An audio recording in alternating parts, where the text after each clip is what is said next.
Everyone and welcome back to this channel, and today I'm going to walk you through how to fix allow this app to use hidden directly issue. Let's get started.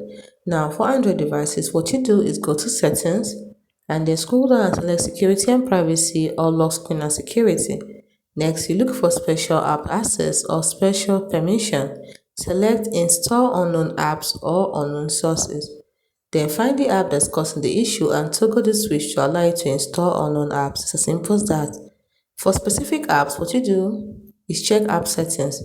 Open the apps and check its settings for any permission or directly access option. If available, toggle the switch to allow the app to access hidden directories. Additional steps you can take is to check device admin settings.